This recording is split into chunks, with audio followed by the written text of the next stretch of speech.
Fala, seus cristãos cansados, graça e paz a todos os santos da internet. Estamos chegando aqui no último episódio, na última lição do nosso trimestre dessa série, onde a gente falou sobre vida, morte e eternidade. A gente chega ao 14º episódio, uma temporada aí diferente, um pouco mais ampla, mas tudo que é bom chega ao fim e aqui a gente está encerrando esse grande tema onde a gente falou sobre a esperança de resolver esse grande problema que assola a humanidade, que é a morte. A gente falou dessa grande esperança que nós encontramos em Jesus Cristo. E para encerrarmos essa temporada, para a gente fechar aqui com chave de ouro, a gente vai estudar um tema que é novas todas as coisas. Então, o episódio, a lição dessa semana, ela se concentra na promessa de Deus de criar um novo céu e uma nova terra, na qual a Bíblia diz, habita a justiça. Então, esse vai ser o nosso último tema, esse vai ser aqui a conclusão de tudo aquilo que a gente veio estudando durante todo esse trimestre, né? E o nosso verso-chave para essa semana, já finalizando tudo aqui, por que não Apocalipse? Os últimos versos ali do último livro da Bíblia, Apocalipse 21, verso 5, onde diz, aquele que estava sentado no trono, Jesus Cristo, ele diz, eis que faço novas todas as coisas. E ainda acrescentou, escreva o que eu estou te dizendo, porque estas palavras são fiéis e verdadeiras. Então, os 3 pontos aqui para a gente conversar um pouco, recapitular essa semana e abrir esse espaço aí amanhã na sala da Escola Sabatina, aí, o último sábado desse ano de 2022, são os 3 pontos seguintes. Primeiro, as reivindicações do cristianismo são reivindicações inigualáveis. Segundo ponto, o plano da redenção vai ser completado, vai chegar à sua conclusão. E por fim, terceiro, a garantia de todas essas promessas, da vida eterna, de tudo aquilo que nós aguardamos, essa garantia vem única e exclusivamente pela fé. Tá certo? Então a gente vai discutir mais a fundo um pouquinho, desdobrar esses 3 pontos principais aqui.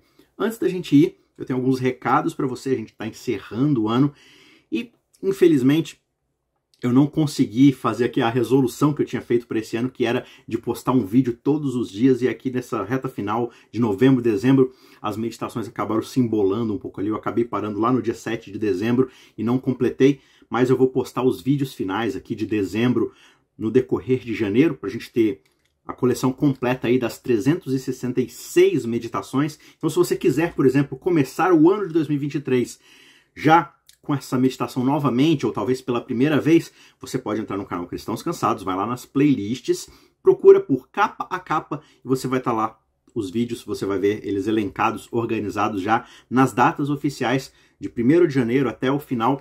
E aí, claro, quando você chegar em dezembro, com certeza já vai ter terminado a meditação aí. Então você pode começar ali do 1º de janeiro e a cada dia tem um vídeo especial para aquele dia, onde a gente vai de Gênesis a Apocalipse, circulando aí toda a Bíblia, para podermos ver essa mensagem principal, onde a gente vê Jesus Cristo apresentado de capa a capa. Então não perca, vai lá na playlist, coloca no primeiro vídeo, todos os dias você tem um encontro aí com a palavra de Deus, com Jesus Cristo, desde Gênesis até Apocalipse, enfim, vai ser uma jornada e tanto. E aí, quando eu conseguir terminar esses vídeos, já agora no mês de janeiro, a gente vai começar então uma jornada no livro de Romanos, algumas meditações, só que dessa vez os vídeos não vão ser mais diários, eles vão ser todas as terças e quintas-feiras, às 7 da manhã, o vídeo vai estar disponível para você ter essa meditação aí. Serão vídeos levemente mais longuinhos, talvez ali 12, 13 minutos, alguns menos de 10 minutos, mas enfim, vão ser meditações, vão ser reflexões mais aprofundadas ali no livro de Romanos, passo a passo. E eu tenho uma grande novidade aqui para você também, que é uma velha novidade, certo? Pois é, vocês tanto pediram, vocês tanto colocaram aí nos comentários que elas estão de volta. Maiara Costa e Vanédia Cândido estarão de volta naquela que será a reapresentação do Contra a Cultura para 2023. Infelizmente a gente não vai ter condição de colocar todas ao mesmo tempo, o tempo todo, sempre que der a gente vai colocar, mas a gente vai voltar a ter as presenças delas, né, no decorrer dos episódios, às vezes a Maiara, às vezes a Vanédia, dependendo de quem tiver, e às vezes as duas juntas, às vezes também alguma pessoa de fora, né, como a gente costumava fazer, chamar outras pessoas fora desse círculo, que também tem muito a contribuir com as nossas discussões. Então, a partir do próximo trimestre, da próxima série, na próxima lição, que na verdade eu estou soltando esse vídeo aqui, essa recapitulação da lição na sexta-feira, já amanhã, né, do momento em que eu estou gravando esse vídeo, o primeiro sábado do novo trimestre, que é o último sábado de 2022, onde a gente já inaugura aí a primeira lição, o primeiro episódio, a gente já vai ter a presença de Maiara Costa conversando com a gente sobre o novo tema do trimestre da Escola Sabatina. Beleza? Então não perca, se você ainda não é inscrito no nosso canal, se inscreva porque tem muita coisa legal. A gente tem cursos muito legais a serem lançados em 2023 e você só fica por dentro de tudo isso se você estiver inscrito no nosso canal e assinando as notificações, tá certo? E se você se sentir edificado por esse vídeo, eu peço que você gentilmente nos abençoe deixando o seu joinha e recomendando esse vídeo também para outra pessoa, por que não, para também poder abençoá-la e poder abençoar a gente para continuarmos produzindo esses conteúdos aqui nesse canal, tá certo? Já enrolei demais aqui nos nossos avisos, vamos então para a recapitulação desse tema tão importante que é faço novas todas as coisas. E o ponto inicial é de que as reivindicações do cristianismo são reivindicações inigualáveis. Nenhuma outra filosofia, religião, não há nenhum outro tipo de promessa que faça as reivindicações que o cristianismo faz. Deus promete trazer um fim à dor e ao sofrimento e fazer novas todas as coisas. Você vê que muitas vezes pessoas que não acreditam em Deus, elas dizem, olha, eu não acredito em Deus porque Deus não consegue resolver o problema do sofrimento. O problema é que mesmo alguém que seja extremamente ateu, né, ateia, sei lá, essa pessoa, por mais cética que ela seja em relação ao universo, ela também vai ter que enfrentar o problema do mal. E o ateísmo não traz uma solução para o problema do mal, porque ele simplesmente acredita num vazio, ele acredita nessa teoria caótica de que a gente só vai vivendo a nossa vida e tocando em frente e sobrevivendo. Mas o cristianismo, ele é radical, porque ele apresenta, sim, uma solução final, um destino final para lidar com o mal, com a dor, com o sofrimento de uma vez por todas. Onde o pecado, tudo aquilo que nos destrói, nos faz mal, vai ser erradicado de todo o universo. Uma nova realidade irá começar. Né? Essa é a grande promessa de Apocalipse. Fazer novas todas as coisas. E a gente já discutiu várias e várias vezes, né, de que essas grandes objeções desses críticos do cristianismo são da existência do mal. Né? E se você para prestar atenção, não tem para onde você correr. Qualquer visão da realidade, qualquer visão do mundo vai ter que lidar com a existência do mal, não é só o cristianismo. Só que o cristianismo, novamente, ele é o único que promete que realmente haverá uma destruição, ou o mal, os efeitos do mal serão desfeitos e tudo será recriado, tudo será refeito da sua forma perfeita, como foi naquele momento lá na criação, quando Deus havia criado tudo perfeito. Né? Então a promessa bíblica é de não mais morte, não mais tristeza, não mais choro, não mais dor. Né?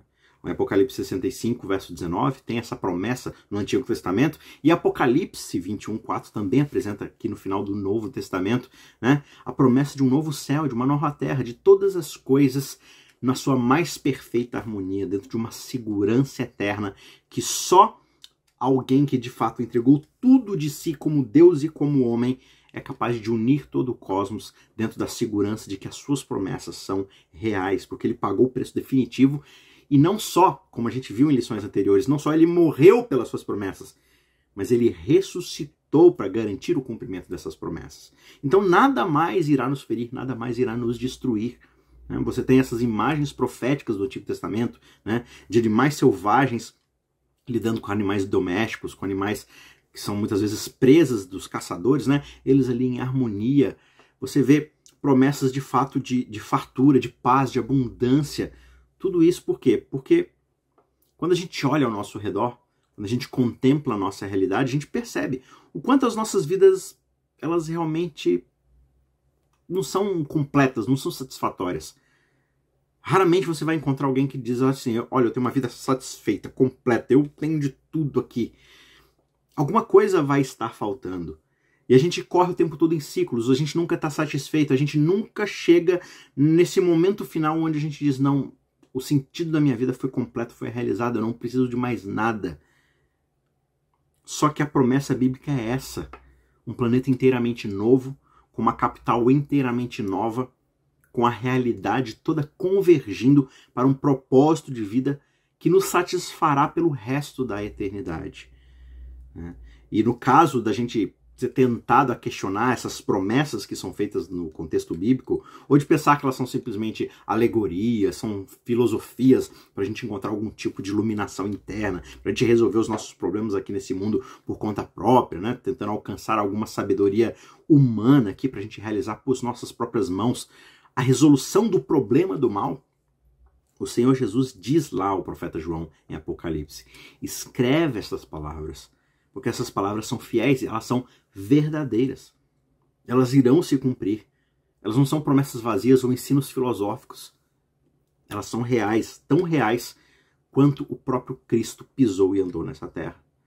E aí a gente tem aquele texto belíssimo de Ellen White, lá no final do livro O Grande Conflito, onde ela diz que o grande conflito finalmente terminou e pecado e pecadores não mais existem.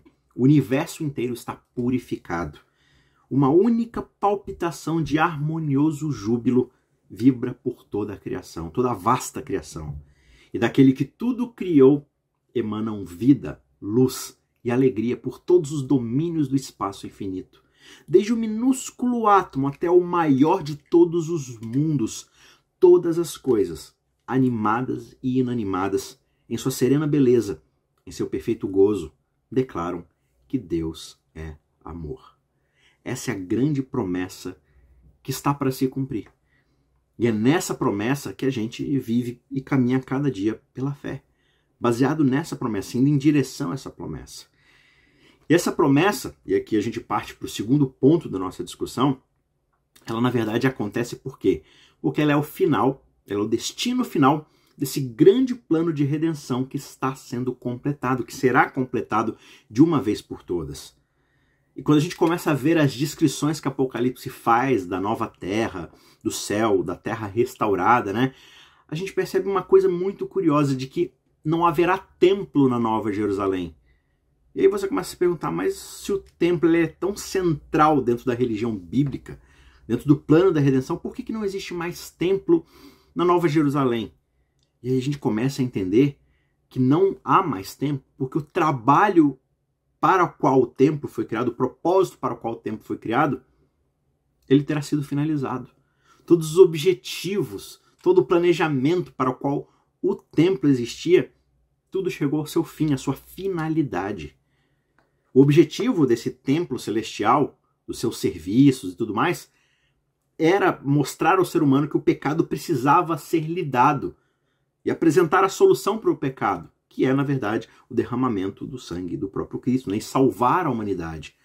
Então, tudo isso que o templo, o plano terreno ali, refletia em relação ao templo celeste, ao plano de Deus de redimir todo o universo, tudo isso ali representado nesse templo, que era quase uma maquete, né, praticamente, para os seres humanos, tudo isso agora perde o seu propósito. Por quê? Porque tudo chegou ao seu fim, tudo foi concluído. Então, Cristo, ele redime o planeta Terra, ele redime o universo, porque a presença do pecado no planeta Terra coloca todo o universo em perigo, em risco, né? Então, o caráter de Deus está sendo atacado, difamado.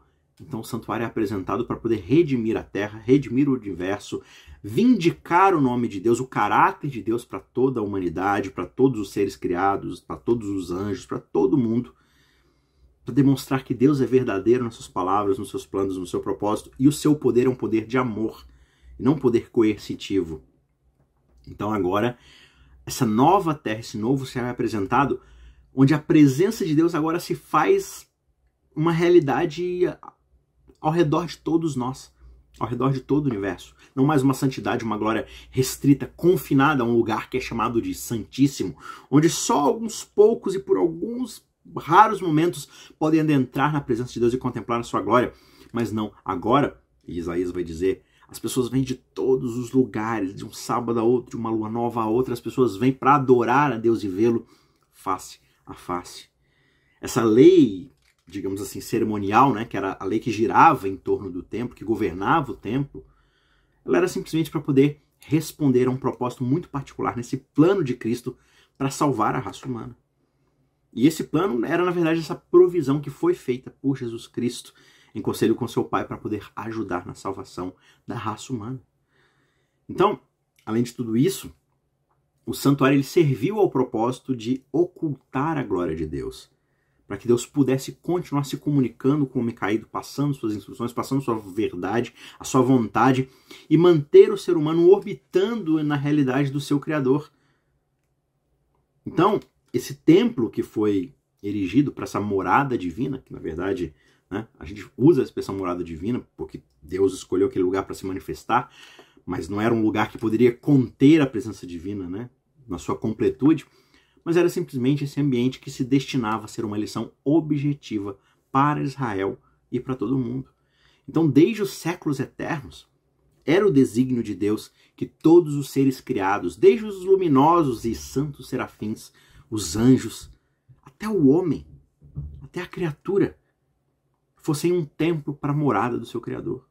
Só que aí, por causa do pecado, né, a humanidade acabou cessando o seu propósito de ser o templo de Deus, de ser o lugar onde, ou o ser, né, os indivíduos onde a presença de Deus, a glória de Deus se manifestaria como sua imagem, como seu propósito. E aí a gente foi obscurecido, contaminado por causa do pecado, e o nosso coração já não mais revelava a glória da divindade. E aí Deus, através da encarnação do Filho, cumpre esse desígnio do céu, onde o próprio Cristo se faz tabernáculo, se faz santuário, se faz a morada, a habitação de Deus. E aí Deus habita no meio da humanidade. E é mediante essa salvadora graça, essa salvadora manifestação, é que o coração ele se torna novamente um templo, a morada do Espírito Santo. Então, o Senhor Jesus ele tinha em vista que esse templo de Jerusalém, né, o santuário ali, o tabernáculo, no meio do deserto, tudo isso fosse esse testemunho contínuo do elevado destino que Deus gostaria de entregar a todas as pessoas. E agora isso é chegado à completude, à finalidade, quando Cristo se faz o tabernáculo de carne, o tabernáculo presente, onde Deus manifesta a sua glória. E uma glória revestida e apresentada na cruz.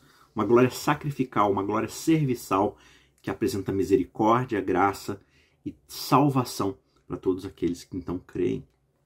E a promessa que a gente tem agora em Apocalipse 22 é de que a presença de Deus não está mais escondida atrás do cortinado que o cerca, ali no Santo dos Santos. Não, nós veremos a Deus face a face. Quando Cristo terminar seu trabalho sacerdotal, toda a expiação estará completa. E agora a humanidade caída não vai mais precisar desse véu de separação entre eles e o seu Deus. Apocalipse 22, versos 3 e 4 diz que os seus servos o adorarão, contemplarão a sua face e na sua testa terão gravado o nome dele. Ou seja, agora nós carregamos na nossa fronte o caráter, o nome, a glória do nosso Deus. Por contemplá-lo face a face, agora nós somos agora restaurados ao nosso propósito original, da qual o templo se tornou então esse temporário meio de Deus se manifestar. Nós novamente, agora para todo o universo, somos essa representação desse Deus que nos redimiu, nos restaurou e nos salvou por causa do seu sangue, do seu sacrifício e da sua ressurreição, principalmente, né? Então esse é o destino para o qual nós estamos caminhando. Essa é a grande promessa, que é a promessa do cumprimento do plano da redenção. O que leva a gente, então, finalmente ao terceiro ponto da lição dessa semana, de que a garantia para todas essas promessas, para todo esse destino, para toda essa gloriosa esperança, toda a garantia disso aí vem pela fé. Vem por aquilo que é garantido a nós e que nós devemos crer, né? A nossa garantia de salvação ela não pode ser baseada, por exemplo, nos nossos sentimentos. A garantia ela não vem da remoção das partes assustadoras da Bíblia, por exemplo, como a exigência de uma vida de obediência, né? O julgamento da nossa vida no final. Se a garantia que nós temos de vida eterna, de redenção, é baseada nos nossos sentimentos, então a nossa garantia, na verdade, está em nós mesmos. Tem muita gente que fala, eu tenho fé em Jesus Cristo, mas às vezes eu sinto que eu não estou salvo. Essas coisas são conflitantes. Se você sente que não está salvo, você está olhando para o seu desempenho. Você está olhando para a sua própria performance. Se alguma coisa coloca dúvida no seu coração, é porque você está usando você mesmo como comparativo para saber se está salvo ou não. Porque a promessa bíblica é uma só. Aquele que iniciou a boa obra em você vai terminá-la até o dia de Cristo Jesus. Hebreus fala claramente, tendo fixos os olhos nele. Nele quem? O autor e consumador da nossa fé. Ou seja, aquele que cria em nós a fé e aquele que conclui em nós o propósito dessa fé, o destino final dessa fé. Então a gente precisa parar de usar nós mesmos como métrica para a nossa salvação. É claro que a Bíblia nos convida a um caminho de santidade, de obediência, mas esse é um processo que está incluso dentro do processo da salvação, onde Cristo nos salva, nos redime e agora ele apresenta um caminho adiante de nós, que é um caminho que nós iremos trilhar com ele, lado a lado. Então sempre que você se sentir tentado a confiar nos seus sentimentos e falar assim, eu não me sinto salvo, caia de joelhos. Ore e peça a certeza dessa salvação. Mas essa certeza só vai vir quando você tirar a sua confiança, tirar os fundamentos da sua certeza dos seus sentimentos. O melhor dos cristãos, em algum momento, vai lutar com dúvidas, vai lutar com o desânimo, mas a garantia de verdade ela deve ser encontrada na pessoa de Jesus Cristo. Lá em Romanos 4, verso 3, Paulo fala de Abraão, da experiência que Abraão teve com Deus e de que ele creu em Deus, e esse ato de Abraão de colocar a sua confiança em Deus é que foi creditado a Abraão como justiça. É por isso que nós também devemos acreditar em Jesus Cristo, de que ele nos salvará e ele nos entregará uma nova vida, um novo mundo, onde habita a justiça, onde habita a verdade, onde habita o amor, onde a morte, a dor, o sofrimento não tem mais lugar, porque ele prometeu isso. E ele não só morreu por essa promessa, como ele ressuscitou para garantir essa promessa. A fé de Jesus, como o Apocalipse muitas vezes coloca, né? E até muitas vezes ela é debatida, mas ela não é muitas vezes compreendida. O que é a fé de Jesus, ou a fé em Jesus, que muitas vezes a gente fica dentro dessa dubiedade que o texto lá de Apocalipse apresenta? Ellen White comenta que o que constitui a fé de Jesus, que faz parte da mensagem do terceiro anjo? Ela vai dizer que é o ato de Jesus de tornar-se o portador dos nossos pecados para que pudesse tornar o nosso Salvador, aquele que perdoa os nossos pecados. E ele foi tratado como nós merecemos ser tratados. Ele veio ao nosso mundo e levou os nossos pecados para que nós pudéssemos carregar a sua justiça.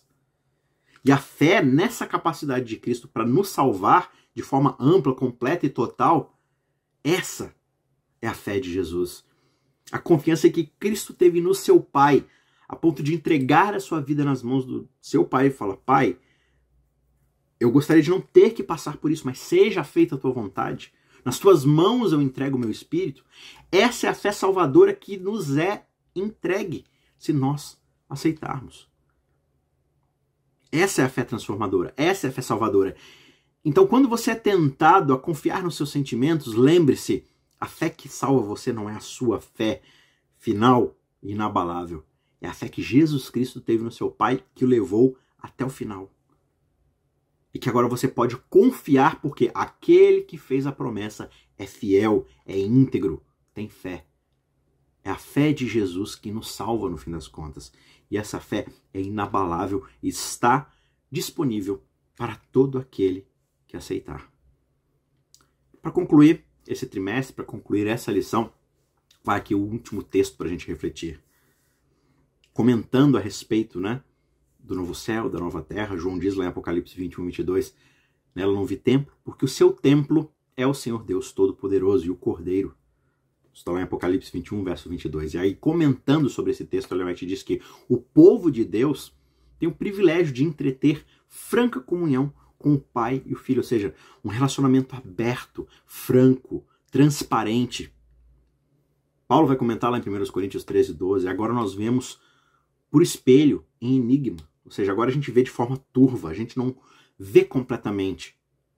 Nós contemplamos a imagem de Deus refletida como que num espelho turvo, manchado.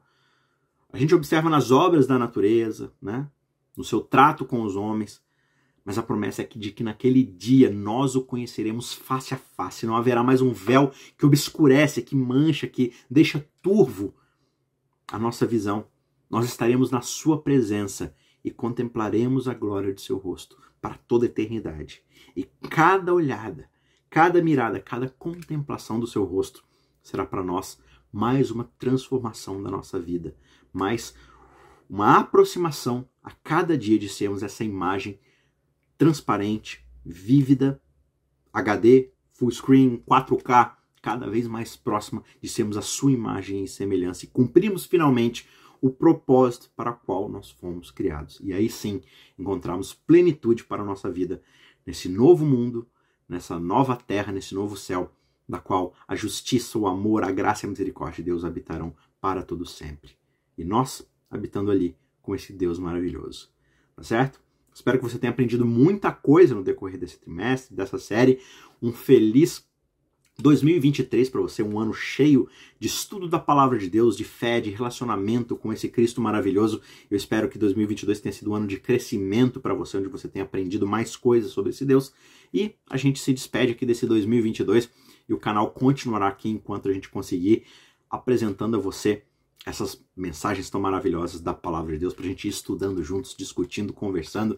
Então, se você se sentir mais uma vez abençoado, deixa o seu gostei, indique esse vídeo para outra pessoa, se inscreva no canal e a gente se vê já na semana que vem. Na verdade, a partir da gravação desse vídeo, a gente já se vê amanhã, no sábado à tarde, no último sábado de 2022, para já estudarmos a primeira lição, o primeiro episódio de 2023. Lembrando, a gente vai ter a presença da Maiara com a gente voltando aí para reinaugurar o Contra a Cultura. Então a gente se vê no próximo vídeo. Tchau, tchau. Deus te abençoe.